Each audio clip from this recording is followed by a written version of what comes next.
From the Toronto Star, I'm Adrian Shung, and this matters.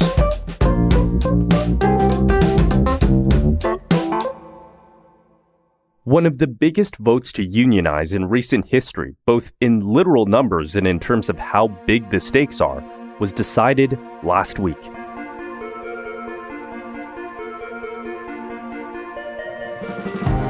Nearly 1,800 Amazon workers at an Alabama warehouse cast ballots on whether to unionize.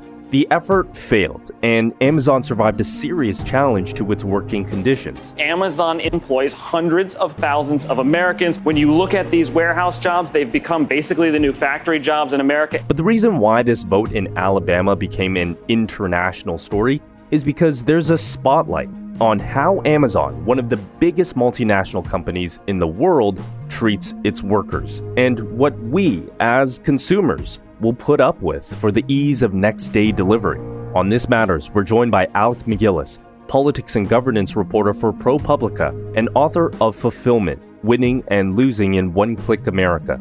Alec reported across the U.S., talking to Amazon employees, looking into Amazon's vast network of delivery centers and data hubs. We'll talk about the effects of Amazon, how it's transformed towns and cities all across North America, the COVID outbreaks in those warehouses, and what counts as a good job these days.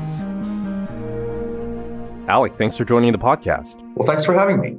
The unionization efforts failed at that Amazon warehouse in Alabama, but the fact that it even happened, that Amazon saw it as a threat, how big of a deal is that? It's a really big deal. I mean, we've never had a vote at a union election at a full warehouse like this. The company's been so effective at deterring any kind of organizing over the years. The only sort of hints toward organizing have been small units within, a couple times we had small units within warehouses that tried to organize and were squashed.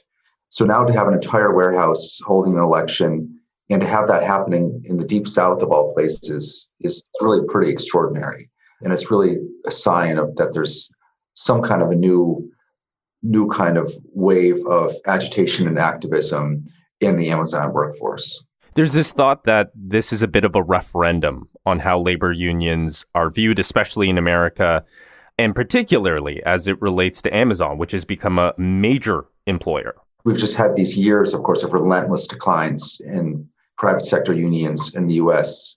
from, a peak of like 25%, maybe even 30% saturation membership in the private sector, now down to like 6%, probably even lower in a place like Alabama, just almost a complete vanishing. And so if you were to try to rebuild organized labor in the US, this is exactly the kind of place you would start. This is now where the sort of mass working class workforce resides, in places like these warehouses.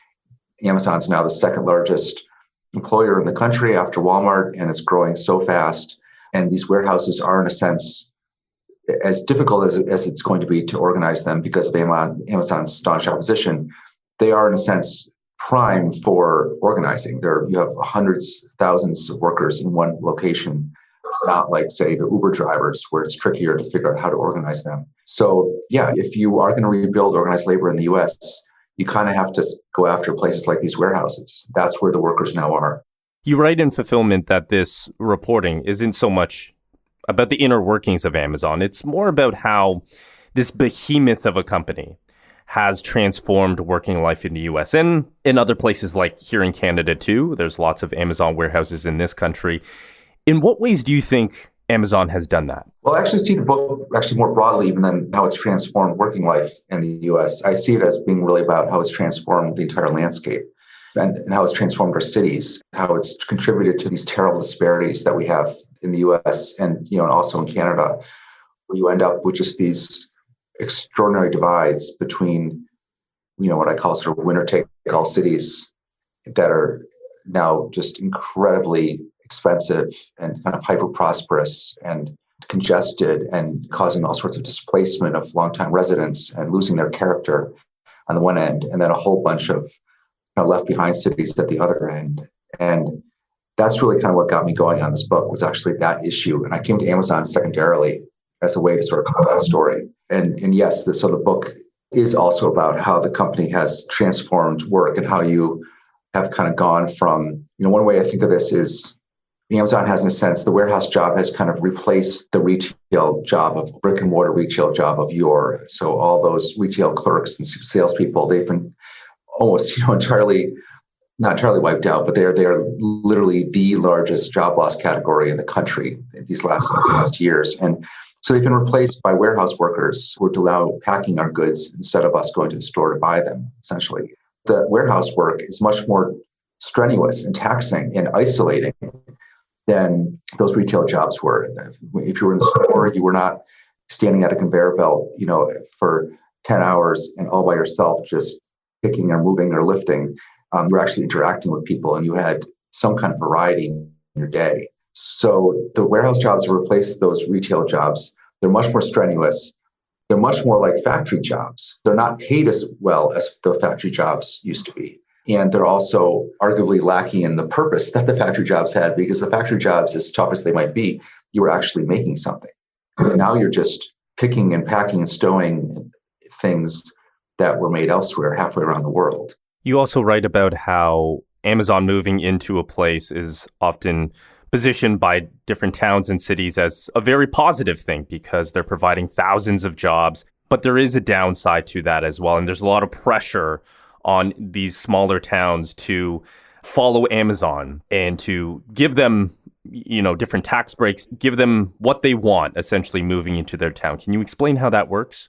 Yeah, it's pretty straightforward. I mean, you have these towns and cities that are just so desperate for any kind of jobs because they've just been left reeling by deindustrialization, the loss of manufacturing jobs over the last few decades. We think of this as a very kind of long-term process. It has been going on for decades, but it got much more intense in a lot of places just in the last 20 years. I spent a lot of the book in Southwest Ohio around the Dayton area, and they just got crushed in the first decade of this century. So many auto parts manufacturing jobs lost and other jobs. Just the numbers are just stunning, just how much worse things actually got for them in that first decade of the 21st century after the 1990s that were actually relatively okay for them. And so you have these officials that are just desperate for anything. And so they are throwing all sorts of incentives and subsidies at the company to come in and build a warehouse or a data center, even though the jobs are as low paid as they are, or in the case of the data centers, there are barely any jobs in them at all. What's crazy about it is that the company is going to come there no matter what. The company has to put warehouses in certain places to achieve its 1 and 2 day delivery. It's not like if it doesn't get the subsidies in Ohio or Baltimore that it's just going to go to put the warehouse in Tennessee instead. It needs the warehouse where it needs it. But nonetheless, they basically exact the price of all these subsidies, which then undermines the local tax base and leaves communities unable to pay for the services that these warehouses' growth demands, like extra wear and tear on the roads or EMT calls to the warehouses for medical help. The company's not paying its full share of taxes for those things because of all these tax incentives that it's gotten. Right. There's an infrastructure problem here or a disparity that happens because of these warehouses. Right. And the company says, at least we're bringing in these jobs. It's better than nothing. We're bringing in a couple thousand jobs in this warehouse. And what that overlooks is that those jobs, they are replacing other jobs that have been wiped out. And that brick and mortar landscape was contributing more to the tax base than these warehouses because the warehouses are coming in and exacting these huge subsidies in a way that the retail stores were not. We'll be right back.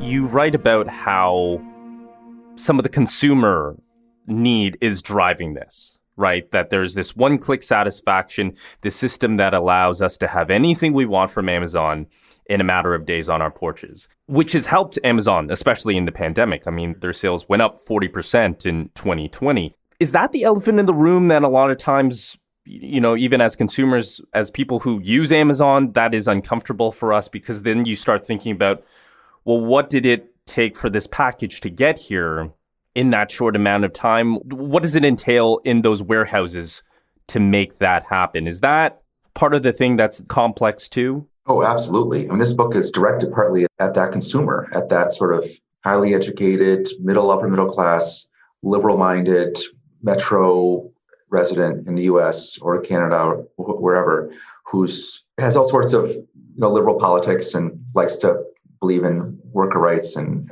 equality and all that, but uses Amazon in great quantity and doesn't think very hard about what's behind the one click. And this past year used it in even greater quantity.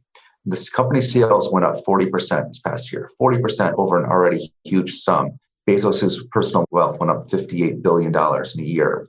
And that was driven by us. That was us doing that. And of course, this happened because we felt like we had the permission to do it. If we had any compunction before, now we had this sort of permission of the authorities to go whole hog in this direction, not just with Amazon, but all sorts of other facets of life, groceries and food and whatnot. This book is partly that. It's an attempt to sort of show you what is behind that one click in all sorts of ways, from the workers in the warehouse to Amazon's effect on the landscape, and just to get people to reckon a bit more with the one click and what lies behind it. And your reporting does do that, taking us into Amazon warehouses with the people who work there. And they describe the work that they do. What are the conditions like? Because the transparency to people who don't work in Amazon, who don't work at these warehouses, perhaps they don't really understand what it looks like in there, what kinds of jobs are being done. What kinds of stories do the employees there tell you about what it's like? It's incredibly demanding, kind of mindless, isolating work. There's a reason why these warehouses have 100% turnover. That's essentially their entire staff, on average, turns over the course of a given year. And the work that's being described too, in the treatment, sounds grueling as well, because bathroom breaks, for instance, there's only 2 in a 10-hour shift. The way people are being often treated sounds inhumane, frankly. Yeah, I mean, the bathroom issue has been a big one, of course, these last few weeks. It's come up again, and with reason. It's a real problem. You get, in a typical 10-hour shift, you have a half-hour meal break, and then you get the company says 15-minute breaks on top of that. But the workers say that they often don't have time. The warehouses are so huge, it takes a long time to even get to the bathroom. And so this very poignant scene that I have in the book is of an older man working in the warehouse who, just often didn't have enough time, would get docked points for taking too much time in the bathroom. And he sometimes would just end up going in the corner behind a forklift. And, it's very kind of degrading. And then, of course, this is even a bigger issue for the drivers. That's been the focus in these last few weeks. Drivers who are under such pressure to make all their deliveries don't have time to pull over and are often just going in bottles. And those drivers, of course, are not even, for the most part, not even Amazon employees, even though they wear Amazon jerseys and drive Amazon trucks. They're mostly contractors.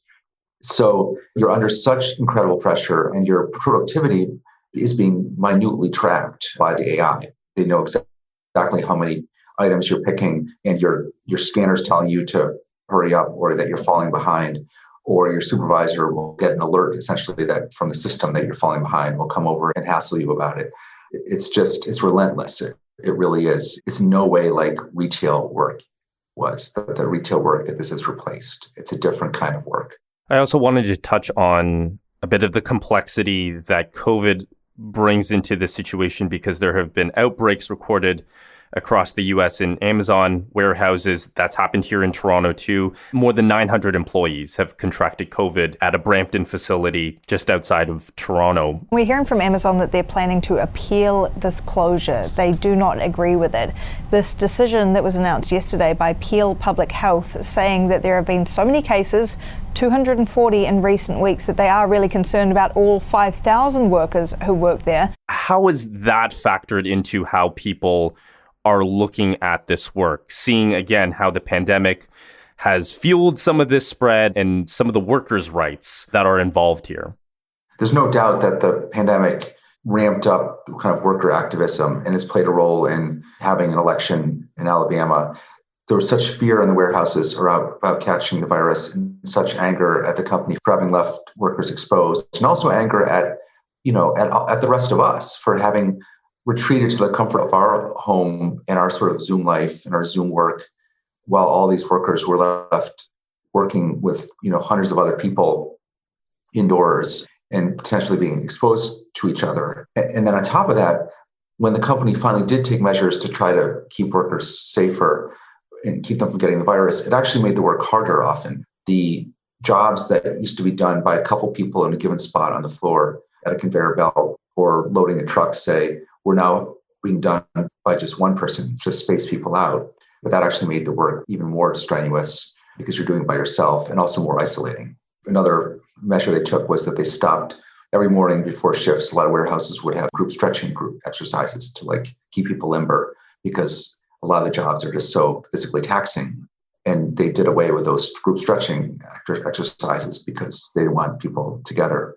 So it has made the work even harder. And then, of course, on top of all that, it became even more demanding because we were all ordering so much more damn crap. Yeah, the demand became bigger, yeah. Yeah. So there was just this incredible surge in orders from us. It was like they were basically facing their horrific holiday surge all the time because we were just turning to them for everything. Has Amazon reached something of a moment with its workforce? Is this a fork in the road of whether these jobs are sustainable for the long haul, or whether there is beginning to be a bit of a rejection of the conditions of this work? And even people who are not working in Amazon have an understanding of this. Is this a pretty pivotal moment? Yeah, I do see it as kind of a fork in the road. And I think about it in big historical terms, the fact that those factory jobs that we have so many of were themselves in the early 20th century incredibly low paid and incredibly grueling and demanding, and workers had, worked crazy hours and had no say on the job. And then through organizing, that kind of work was lifted up into something that was more middle class, more sustainable for much of the 20th century. And jobs that people could stay at for decades and could raise a family on and take real pride in. We're kind of back to square one with this new form of work that's not paid enough, and where workers have very little say, and they face incredibly high demands, and they have new sort of set of plutocratic overlords. And so the question is, are we going to be able to lift this new kind of work up to something that's more sustainable and that you could actually have some kind of middle-class existence from and actually build some kind of a life around? Or is it just going to remain something that is this sort of transient space for a transient kind of underclass that is kind of coming and going, barely staying there more than a year or so, and settling for this kind of work because there's no other alternative? And elections like this are going to help determine that. Alec, thank you for your reporting and for taking the time to talk to us about this. Sure. Thank you. That is Alec MacGillis, reporter for ProPublica and author of Fulfillment, Winning and Losing in Oneclick America. That's it for today. Thanks for listening. This Matters is hosted and produced by me, Adrian Chung, Saba Aitazaz, and Raju Muthar. Produced and mixed by Sean Pattinen, and our director of programming is JP Fozo. Our show theme music is by So Called, and our episode music is by Mike DeAngelis. We want to hear what stories matter to you. Please send us comments, questions, or ideas to thismatters@thestar.ca. Please consider supporting the journalism the Toronto Star newsroom does at thestar.com. And don't forget to subscribe to This Matters on Apple Podcasts, Spotify, or wherever you listen to your favorite podcasts. Let's talk soon.